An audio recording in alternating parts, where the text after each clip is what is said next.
This channel does not promote any violent, harmful, or illegal activities. All content provided by this channel is meant for an educational purpose only. Encounter কাণ্ডের পর বারুইপুরে গিয়ে দুষ্কৃতী দমনে বড় বার্তা মুখ্যমন্ত্রীর। কি বললেন তিলোত্তমার বাবা বরুণ বিশ্বাসের পরিবার, কি বা বললেন টুম্পা এবং মৌসুমী কয়াল, শুনুন।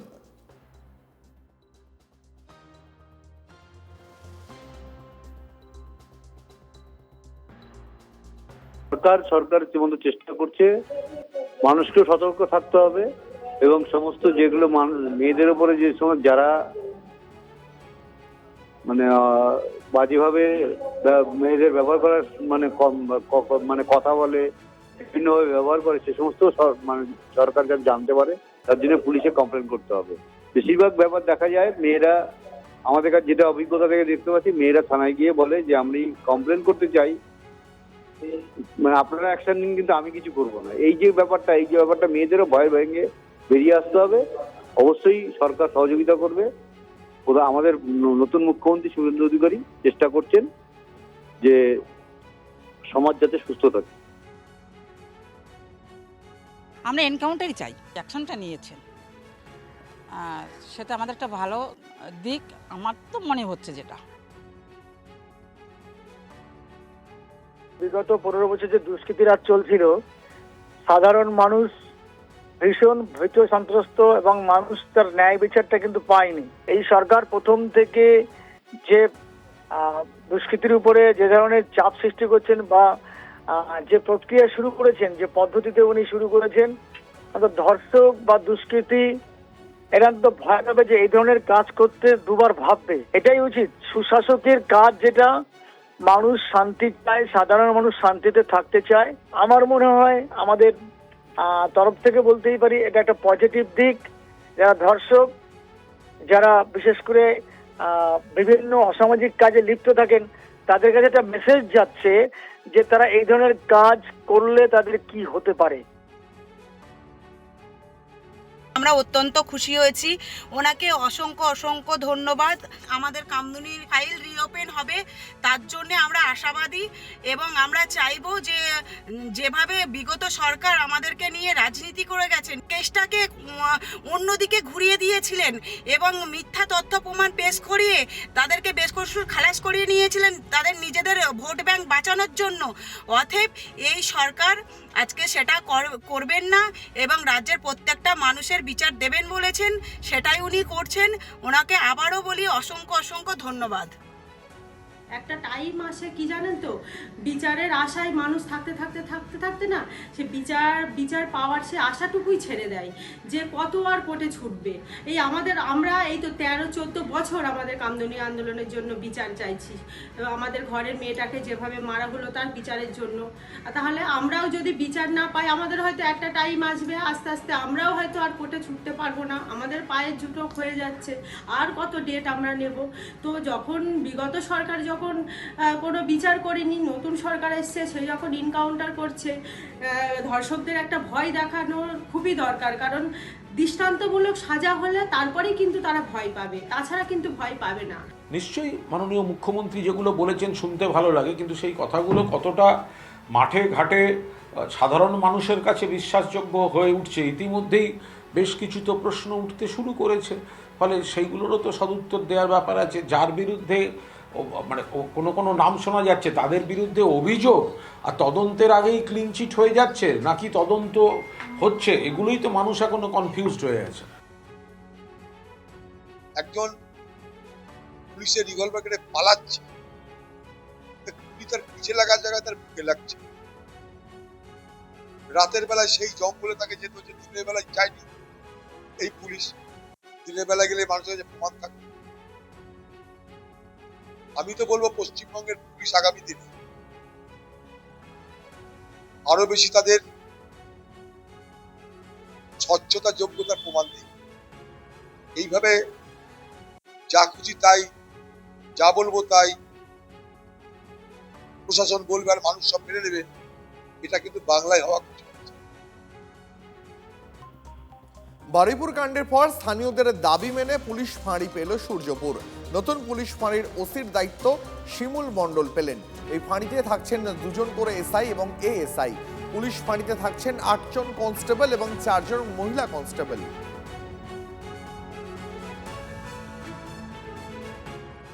নির্যাতিতার পরিবার, ওই ছোট্ট বাচ্চা মেয়েটির পরিবার আমার কাছে মঙ্গলবার দিন এসপি অফিসে অনুরোধ, আমি বলবো না, যুক্তিগ্রাহ্য একটা সাজেশন দিয়েছিল যে আমার তো আর আদরের কন্যা ফিরবে না, যে সূর্যপুরে একটা আউটপোস্ট বানান। থ্যাঙ্কস টু হোম সেক্রেটারি এই পরিবারের ইচ্ছাকে কার্যকর করে দিয়েছেন উইদিন 4 days। এখানে 4 officer, 2 SI, 2 ASI, 6 mail constable, 2 female constable, 8 civic volunteers, women help desk এবং একটি কন্ট্রোল রুম, এবং পরে 5-7 দিন লাগবে এখানে মোড়গুলোতে সিসিটিভি লাগানো এবং তার কন্ট্রোল রুম এখান থেকে করা। এই কাজগুলো তারা করবেন, আমাকে কথা দিয়েছেন ডিজিপি এবং সুপারিনটেন্ডেন্ট পুলিশ। মঙ্গলবার বারুইপুরে পুলিশ সুপারের দপ্তরে মুখ্যমন্ত্রীর কাছে মৃত নাবালিকা ওই ছাত্রীর পরিবার আর্জি করেছিলেন সূর্যপুরে একটি পূর্ণাঙ্গ আউটপোস্ট তৈরি করার, আর সেই আর্জি মেনেই তার মান্যতা দিলেন মুখ্যমন্ত্রী। আর শনিবার ঠিক সূর্যপুরেতেই একটি বারুইপুর থানার অধীনে পূর্ণাঙ্গ আউটপোস্টের উদ্বোধন করে গেলেন। আর তিনি বললেন এটা কোনো অনুরোধ নয়, এটা হচ্ছে পরামর্শ, অর্থাৎ মৃত ওই ছাত্রীর পরিবার মুখ্যমন্ত্রীকে পরামর্শ দিয়েছেন, আর সেই পরামর্শ মেনেই কিন্তু এখানে এই পূর্ণাঙ্গ আউটপোস্টটি তৈরি করা হয়েছে। এখানে রয়েছে 8টি সেট রয়েছে, অর্থাৎ ওয়্যারলেস সেট। যে কোনো দরকার হলে প্রয়োজনে নিজেদের মধ্যে কথোপকথন করার জন্য পুলিশের যে সমস্ত ইকুইপমেন্ট যেগুলো লাগে সেগুলো এখানে রয়েছে। সেই সঙ্গে সঙ্গে অত্যন্ত গুরুত্বপূর্ণ একটি বিভাগ এখানে দেখা যাচ্ছে, আমাকে এমনকি দেখাতে বলবো, ওমেন হেল্প ডেস্ক। অর্থাৎ এই রাজ্য সরকার নারী সুরক্ষা, নারী নিরাপত্তার বিষয়ে যথেষ্ট গুরুত্ব সহকারে তারা দেখছে এবং ইতিমধ্যেই মুখ্যমন্ত্রী সে বিষয়ে 0 টলারেন্স নীতি ঘোষণা করেছেন। আর এই যে বিভাগটা পৃথক একটি ঘর করা হয়েছে, অর্থাৎ এখানে মহিলা পুলিশ আধিকারিক তারা বসবেন, বসে বিভিন্ন সমস্যা, মহিলা নির্যাতন সহ বিভিন্ন সমস্যা তারা কিন্তু গুরুত্ব সহকারে তারা শুনবেন। মাত্র 4 দিনের মধ্যেই কিন্তু এই ফাঁড়িটিকে তৈরি করা হয়েছে। বলা যেতে পারে যুদ্ধকালীন তৎপরতায় মানুষের দাবি মেনে মুখ্যমন্ত্রীর নির্দেশে সূর্যপুরে পূর্ণাঙ্গ এই পুলিশ ফাঁড়ি চালু করা হয়েছে, যার আনুষ্ঠানিক উদ্বোধন করে গিয়েছেন শুভেন্দু অধিকারী। বারুইপুরের সূর্যপুর থেকে ক্যামেরায় মাখন পাত্রের সঙ্গে অভিজ্ঞান নস্কর, TV9 বাংলা। ফুটবল খেলা নিয়ে বিবাদে খুন হওয়া কিশোরের পরিবারের পাশে মুখ্যমন্ত্রী। নিহতর পরিবারকে 10 লক্ষ টাকা সাহায্য, পরিবারের একজনকে সিভিক ভলেন্টিয়ারের চাকরি দেওয়ার ভাবনা।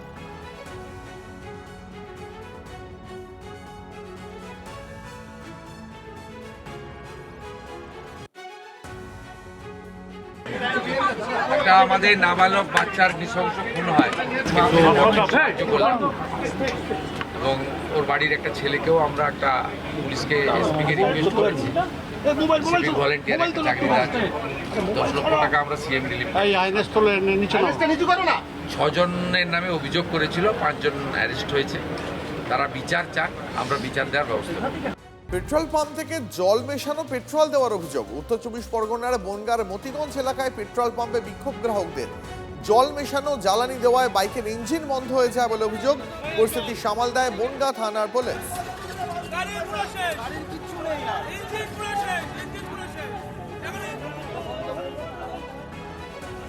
আমাদের গাড়ি ড্যামেজ থেকে দেবে, এখন পুলিশের তো কর্মচারী ধরে চলে যাচ্ছে। আমরা যে গাড়ি তেল গেলে ভরেছি, আমাদের ড্যামেজ টাকা দেবে। তেল ভরার পরে আমি গাড়িতে আমার সাথে তেল লোড টাকা বেশি, আমাদের এখন প্রবলেমের গাড়ি স্টার্ট কোনো হচ্ছে, আমি বস্তায় জল ফল ঢুকেছি না, এখন এঁকেছে শুনে অবস্থা।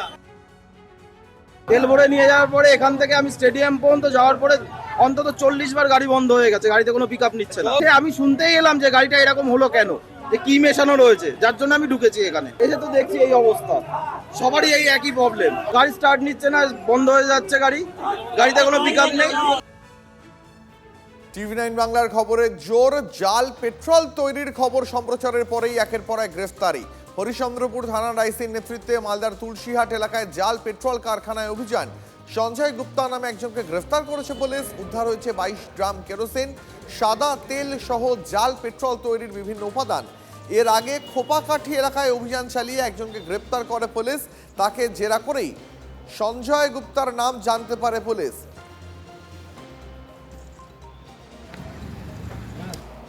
আজ আমাদের হরিশ্চন্দ্রপুর পুলিশ প্রশাসন তুলসিহাটায় রেড করে কিছু কেরোসিনের সঙ্গে আরও কিছু রাসায়নিক দ্রব্য উদ্ধার করেছে এবং সেগুলো আদতে কিসের জন্য ব্যবহার হতো, পেট্রোলের সঙ্গে এটা মিক্স করা হতো না আরও অন্য কিছু তৈরি করতে, এটা সমস্ত কিছু তদন্তের বিষয়, সেটা পুলিশ প্রশাসন তদন্ত করে দেখবে। আরও বলে রাখি, আমাদের এখন বিজেপি সরকার, জিরো টলারেন্স সরকার। এখানে কেউ যদি ভাবে কি আমি দুর্নীতি করে কোনো কিছু করব, এখানে দুর্নীতি সম্ভব নয়।